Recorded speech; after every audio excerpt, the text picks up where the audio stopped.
Welcome to the M2I Alternative Investments Chat, where we demystify the world of alternative investments and financing for entrepreneurs and investors alike. With these discussions, we hope you're more empowered to unlock opportunities in your business or portfolio. Hello, and welcome to another episode of M2I Alternative Investment Chats. My name is Erica, and I'm here with Aaron today.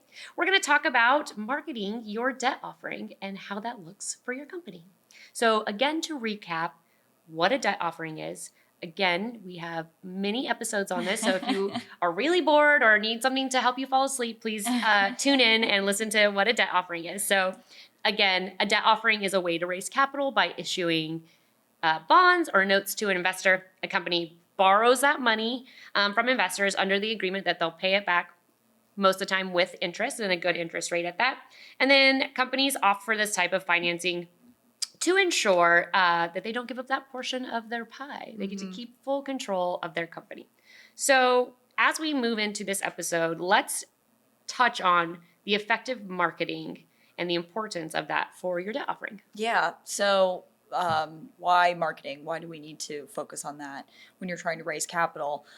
There are a few reasons. The first one being you want to attract investors. Obviously, you can issue a debt offering, but if you have no investors, then you have no money. That's not very good. Yeah, so if you are able to execute your marketing strategy effectively, there is a higher chance that you'll be able to attract investors. If you are able to communicate the benefits and the risks and the terms of the debt offering, issuers can appeal to the right investors for that debt offering and increase the likelihood of a successful sale to those folks. Number two, achieving favorable terms. A strong demand for a debt offering allows issuers to negotiate better terms, such as a lower interest rate or a more favorable covenants. And this can slightly reduce the cost of borrowing to improve financial terms of the offering. So obviously, if you have a line out the door of people that are wanting to invest in your debt offering, then you can, laws of supply and demand, you don't have to pay them as much, right? Because they all want to be there. So you can reduce your interest rate slightly to make it better for you. And then also building credibility, having a clear, transparent, and well-articulated marketing plan enhances the issuer's reputation and credibility. And this, again, can help you attract additional investors. And this can be increasingly important for new companies that are trying to establish their position in the market or maintain a strong presence when they're trying to raise that money. Interesting. Also, market perception. The way that a debt offering is marketed can influence how it is perceived in the broader market. Positive perception can lead to better terms and pricing. Poor marketing can result in skepticism and less favorable conditions. So definitely market perception is huge. And investor relations. Effective marketing helps in building and maintaining relationships with investors, and it helps to set the stage for future interactions for potential investments, fostering trust and confidence in the issuer, which is huge. So next, I think that we should touch on understanding why investors like alternative investments. Why would someone invest in alternative investments? Well, let's talk about that again, that D word, diversification. I think we've said diversification. I don't know. We should watch some of the tapes back and do the count. They just did the count on Deadpool and what's the other guy? Wolverine? What's his other? Or Iron Man? Yeah. I don't know. Not Avengers person. Sorry, everybody who is no judgment. Neither am I, clearly. But they counted back how many times they said the F word, and it was like 188 times. I thought that was hilarious. But I'm like, whose job is that? I want that. I want to watch how many times we say diversification. So again, diversification, alternative investments typically have a low correlation to the stock market. And then most of those traditional asset classes do. So it's wonderful for investing in alternatives. Alternative assets, therefore, provide an opportunity for the portfolio diversification, reducing overall risk and exposure across all investments. Again, if you've got something in the stock market, it tanks. Your other ones, they're just chilling. Yeah. They're in the pool, hot tubbing, lounging. Many alternative assets also provide a hedge against inflation. There are potential for higher returns. We've talked about this a lot. A lot of the alternatives. That's a great way to get in. The stock market, again, there's not much on the returns, but in alternative assets, there are. So investors can they're drawn to these potential returns offered by alternatives throughout history. So this, again, this is not, alternative investing is not new. Right. We talked about it in another episode, about real estate. That was, and livestock. That was some of the first alternative investments happening way back in the day. While returns aren't guaranteed, we never use that G word, alternative assets have the potential to offer much higher returns than their traditional counterparts. So that's really awesome. There is stability and predictability within these investments as well. One of the most notable advantages of some of the alternative investments is the capacity to generate predictable cash flow. If you tuned in for our episode about retirement, a lot of these people rely on this steady cash flow as their income to maintain their lifestyle. Because you put into your retirement funds, and sometimes it doesn't cover the way you maybe want to live. Right. So some alternative investments mature at a predetermined date, and so it allows investors to foresee when they're exactly going to get that principal repayment and that interest payment. Because again, when you loan them this money, you are expected to get your full principal back. So you gave them $100,000. Hopefully, with those good interest rates, you're getting a chunk of change on top of that, but you still get that $100,000. So lastly, there is access to exclusive opportunities within alternative investments as well. So historically, these investments have higher regulatory barriers, blocking most people. We've talked about accredited investors many a times. So like private hedge and equity funds, they typically only accept those accredited investors, but the landscaping is changing rapidly. So if you go out there, there's a lot of new financial technology companies such as crowdfunding and digital asset platforms that have opened up to non-accredited investors, which is great because now you can actually partake in something that was used to only be for the uber wealthy. Right. It's bringing it down to that normal person. Wealth advisors and financial advisors are now educating their clients about these investments before, play it safe. And so there's risk involved in everything, but they didn't really want to talk about that with their clients. Now you're seeing that if you don't, they're booting you. Yeah, they're getting a new irrelevant. They're getting a new wealth advisor and saying, tell me about this other stuff that no one wants to tell me about. So what do you want to do as a company? How do you prepare to market your offering? Yeah. So number one thing that I want to mention is not all debt offerings can be legally advertised. So you want to make sure that you're operating within the actual legality of your particular debt offering. Be sure to stay compliant with those SEC regulations and blue sky laws, those state regulations, and work with a lawyer to ensure legal compliance. That's my disclaimer for the day. But your investment marketing needs to be clearly highlighting the benefits that investors can enjoy by partnering with you. Duh, right? Like you want to make it attractive for investors, and by doing so, you need to highlight those benefits. You should use a simple but relatable analogy or story to help people really understand how the debt offering works. And so that they feel like it's something familiar and comfortable for them to engage with, and steer clear of that technical jargon. Sometimes that can really muddy up the waters. And if you're thinking about an investor, they might not have a huge financial background. So you want to keep it as clear and concise as you can and make it accessible to the broader audience as much as you can without, leaving out important information. Yeah. And another strategy is to emphasize methodology or the philosophy behind your investment strategies. So they really understand exactly what you're doing with that money. Explain who or what this fund will help. If it's going to help you buy that new piece of equipment, let them know. If it's going to help you hire on X more people, let them know. If it's going to help you do something else like build affordable housing or produce clean energy, that's something that people might get excited about as well. So understand those key details. Highlight what makes your offering unique and interesting to potential investors. Do you have roll-up capabilities on once your investment is matured? Are your interest rates higher than expected compared to the market? Have you had any success with issuing a debt offering before? And do you have a dedicated investor relations team that can help take care of your investors throughout the life of their investment?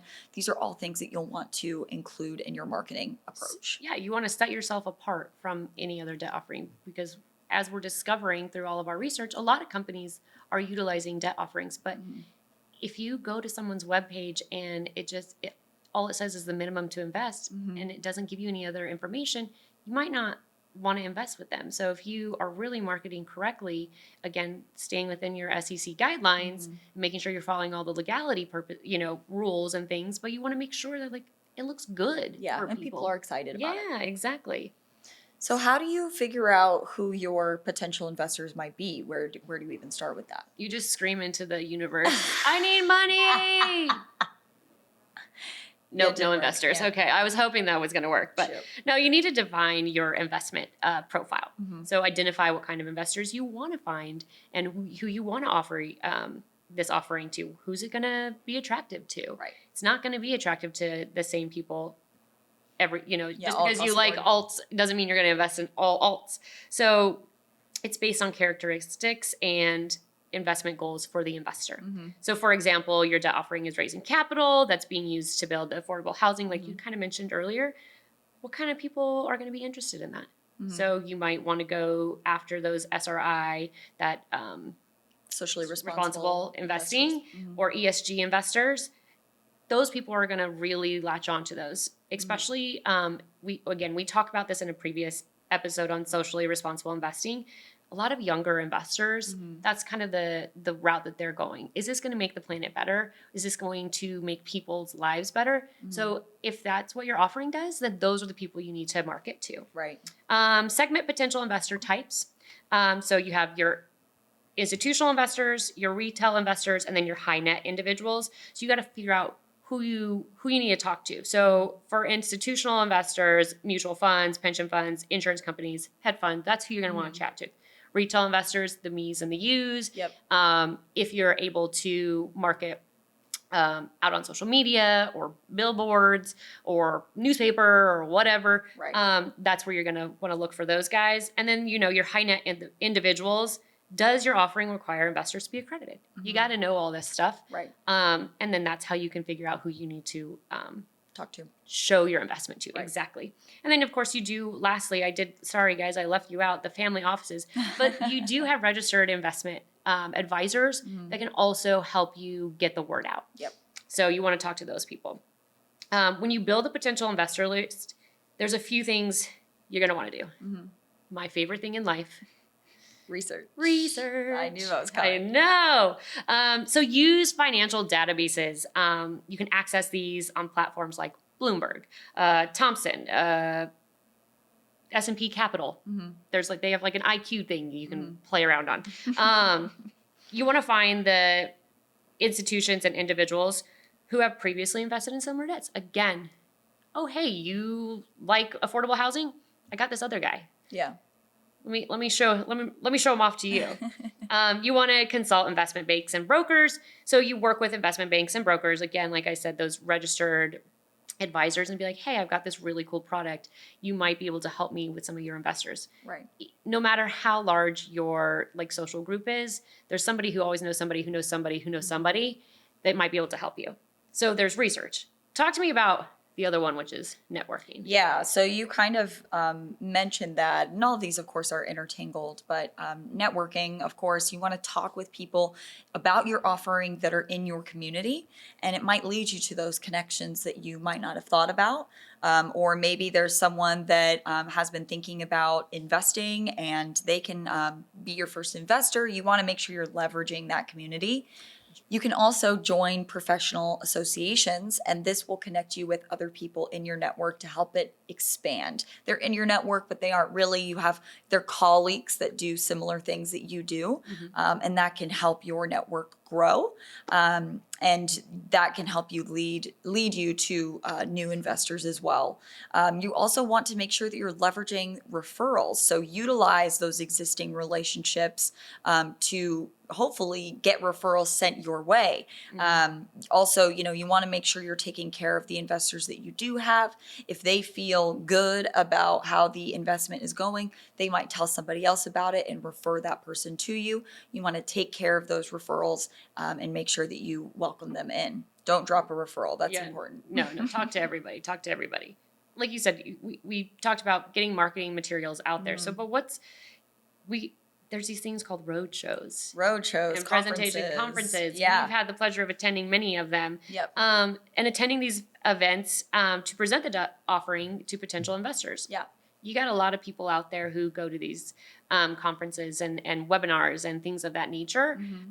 You can really highlight your offering and maybe put it in front of somebody you had no idea was even interested, which is really cool. So if you participate in industry conferences, investment seminars, and networking events where you can meet potential investors and discuss your offering, that's only going to hopefully get more of those people in there. Yep. Again, start your research online to find conferences that your company might be a good fit for. Not every conference within the alt space means you need to go to every single one. Right. There's some that might be better suited for you, depending on who that event is geared towards, or what sorts of topics that they are covering. So, look into that. Well, and a lot of times you might not even have to travel. It might be a local event or a local social event, like a lunch with people who are like-minded and who want the investments that you're offering. So those are great. And then of course you do have those national events, which are really awesome. If you could go, over to London, or I think where do I look up one? Yeah, the international events. Yeah, the international ones are awesome too. Yeah. But you can get the word out at all of these places. You want to make sure though, however, that you're going to master your elevator pitch and your full-length presentation. They are different. And so crafting and engaging presentations that cover all key aspects of the offering. The elevator pitch is that quick 30-second, like, hey, I got this really cool thing. And then, of course, you've got the presentation that kind of gets into the nitty-gritty and breaks it down. Yeah. And you mentioned this before, but follow up with those connections after the events. Yep. You don't ever want to, you want to use those referrals, and especially if someone takes the time to talk to you at one of these events, use LinkedIn or other social media to connect, email a newsletter to them, or something that I think falls to the wayside often is pick up the phone and call them. Yeah. Just pick up the phone and call them and just say, hey, just want to touch base with you. Follow-up conversation. Follow up. Feel free to tell me get lost. But like a lot of people, it's awesome. Like we hardly get phone calls. And when your phone rings, if it's not in your contact book, you're probably not going to answer. So like take the time to make that connection and then follow up on a phone call. It's really kind of cool. Yeah. So you can also leverage digital marketing and social media. Yeah. Social media outlets. Let's chat. I'm gonna let you chat about those ones. Yeah. So, obviously social media is a huge tool that's at your disposal. And what's great about social media is that it doesn't cost a lot of money. Obviously, it costs money to advertise, but it doesn't cost a lot of money to be on social media and to post frequently, to pick up your phone and to engage with folks online. And what is the first thing that a potential client does when they hear about an offering or a company? Typically, they Google it or look online. They do their own research. Investigative research. So depending on what pops up, whether that be Instagram, Facebook, LinkedIn, or just your website, that can be a huge, powerful tool to help effectively market your offering. You want to make sure in particular that your investment website for your offering is clear and organized. Going through a disorganized website can be very challenging and frustrating for potential investors. It's actually been shown that our attention spans are shrinking, which, I'm sorry, were you saying something? No, right, exactly. Right now, according to studies, the average attention span is only 45 seconds long. Jeez. So you want to make sure that you are capturing the attention of folks within that 45 seconds. And if it takes them longer than 45 seconds to find the crucial information that they're looking for, the likelihood of them staying on that website longer than that is very low. So you want to make sure that you are keeping that information organized to enhance the client experience on that actual website. Yeah, we get down those rabbit holes every once in a while, but it starts with because you find something that's really interesting, then you click Right. again, then you click again, then you want to learn, and that's what happens. But if you don't understand what it looks like, she gone. Yeah, exactly. 45 seconds. So that's something to keep in mind for sure. All visitors to your websites and your social media are different investors, advisors, or institutional partners. They all play different roles, but they all are usually looking for that information to understand your firm's strategy, your unique story, the fees that might be associated, and value proposition with that offering. So keep that at the forefront because that's what all people are looking for. Social media is another great tool to utilize. Obviously, there are many different platforms. You can effectively brand and promote your product or service you're offering to attract investors. And you want to have a good idea of what your competitors are up to so that you can figure out how you can actually stand out on these platforms. And it's important to adapt your strategy throughout the year and consistently analyze how your actual posts are actually performing and changing things when you need to do. It's not just, you don't create a social media strategy just one time. It's Yeah. a constantly evolving thing for your business. So, but it's a great, great tool for you to potentially leverage. So we mentioned this very, very briefly before, but I'm hoping you can touch on financial advisors and brokers. Are those people that we might want to talk to or stay away from? What's the deal? Everybody. Talk to everybody. No, when you're partnering with financial advisors and brokers to market your debt offering, it's only going to help you. Again, this is what they do for a living. So utilize them. And a lot of times you might have to pay them a small fee, a little bit different than if you were just out there hustling and bustling, but it's worth the time. So they can expand your reach. The financial advisors and brokers often have extensive networks of institutional and retail investors. Again, 5 down the line, you never know, that fifth person might be like, dang, that is really cool and I can't wait to invest. You didn't know that person. Right. But the advisor or the broker that you're working with did. So that helps. Leveraging their connections can help. Again, you reach a larger and more diverse pool of potential investors. You only know so many people. They have targeted marketing. So advisors and brokers can connect you with investors who are specifically interested in your offering, increasing the likelihood that you get that investment. Yep. Again, they're like, hey, I know this person. I got you. Yep. And it also increases credibility. So partnering with well-regarded financial advisors and brokers can lead to credibility in your debt offering. Again, if this is somebody that these people really, really trust and they're saying this is a good offering, they might jump on board a little bit faster than if it is somebody who's just like, hey, I got this cool thing. You're like, yeah, cool. Right. Bye. Commissions for finders, depending on your offering type. Again, you can make these whenever you can. These don't have to be set in stone. So this is a good thing when you're building relationships with these financial advisors. Make sure your advisors or brokers work with you on the education part. They need to understand your offering inside and out. So that they can fully represent you Right. and get these really cool investments.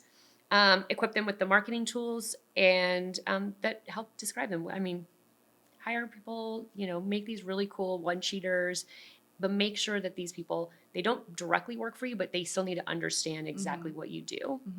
So you'd brought this up, I believe, in a different episode, but when you're encouraging reinvestment and roll-ups, what did you mean by that? Yeah, absolutely. So first off, you want to make sure that you are actually maintaining strong investor relations throughout the life of the investment, which I've said before and I'll say again. If you provide regular updates on the performance of the investment and stay in touch with your investors, let them know the impact of their investment, that makes them feel better about you actually having their money, and can also increase the likelihood that they want to reinvest with you or tell their friends or whatever. Also, you want to make sure that you're letting them know of other potential offerings. Someone might have one investment with you, and later on they might be able to do another. And if they're having a great experience with you, the likelihood of them investing with you again is higher. And then you also want to make sure that you're thinking about incentives. How can you make investors feel valued? You can offer incentives for those roll-ups. So if your investment actually matures, the investor's investment matures, if you offer them an incentive for reinvesting, or if you allow them to roll up with a higher interest rate, that can be very attractive to investors and make them want to reinvest with you again. You'll also want to personalize that communication as much as you can, showing your interest in your investors, and that also helps enhance that customer loyalty or investor loyalty. Put out email newsletters that put in the investor's name. There are lots of different programs that you can utilize that will do that for you, but that just helps add a personal touch. You can also be available for questions and concerns at all times. That's super, super helpful. Make sure that investors actually know who to call or contact if they have any questions or if they need help, so that they don't feel like they're alone. They just gave you their money and now they're out of the loop. They have no idea what's going on with the money. Exactly. That doesn't feel very good. So if you make sure that they know who to turn to, that's super helpful. Something else you can think about is an investor relations team that actually helps handle investors as they walk through the investment. So they can check in on the investor, they can send them reports of their investment, and it adds just a personalized human touch. And then you also want to make sure that you are managing the investor relations after the offering is actually made and the investor invests. You want to keep making sure that you're following up with that person, maintain that communication, ensure timely interest payments, pay on time. If you're late with your payments, of course, that decreases your trust and credibility. So make sure you're paying on time and consistently. Address any investor concerns with care and consistency. Value their concern, pay attention to it, and respond thoughtfully. And make sure that you're building that trust and transparency with your potential investors and current investors. And even after that investment is made, if the investment matures and they want to call you back up, make sure that you're handling that with the care that you gave to them when they were actually had money invested. So maintain that relationship. Well, you never know. You might have another offering and they, again, we've talked about this many a times, they might reinvest with you. And if they had a really, really good experience and they feel well taken care of, they might reinvest. Yes. So with that, we're going to kind of summarize and all of our key takeaways here from this marketing episode. So remember, know your target investors. What are their motives? What is their risk tolerance? What are their goals? Again, you don't want to just put something out and to the wrong people, because it's not going to help you and they're just going to be annoyed by you. So talk to the right people. Leverage and expand your network, friends and families, industry contacts. And you can also do that by, again, talking to those financial advisors and those brokers. They've got a whole network of people that are probably never going to be in your circle, but maybe if they, 5 down the line, like I said earlier, and get that person that really loves your offering. Attend industry events and conferences and leverage digital marketing. Again, make sure your website looks nice. 45 seconds is not a lot of time. So make sure that you're really captivating your audience. Again, we always encourage people to seek professional advice. That could be a marketing firm, your 12-year-old neighbor. They know how to work social media. Is that professional advice? I mean, that's not professional advice. But if you don't know how to post on for your offering and you want to, the youths of America, they can help you with some of that. But again, make sure you're getting professional advice, those attorneys and those marketing things. So. I think most of all, make sure you're talking to a lawyer and following the rules, because there are certain offerings you cannot market or advertise. So make sure that, your debt offering is following all of the rules. That's important. I think a lot of people don't think that there are rules on marketing. You can just say whatever, and, but there are lots of rules. So make sure you're following all of those. Again, thanks for tuning in for this episode of M2I Alternative Investment Chats, and we'll see you next time. Thanks for joining us. Stay tuned for more insight on our next episode, and don't forget to subscribe to continue the journey with M2I. See you next time. Content provided in this podcast is for informational purposes only and should not be construed as professional, financial, or investment advice. This podcast should not be construed as an offer to sell or a solicitation of any offer to buy any securities. We strongly recommend that you seek advice from a qualified professional before making any financial decisions.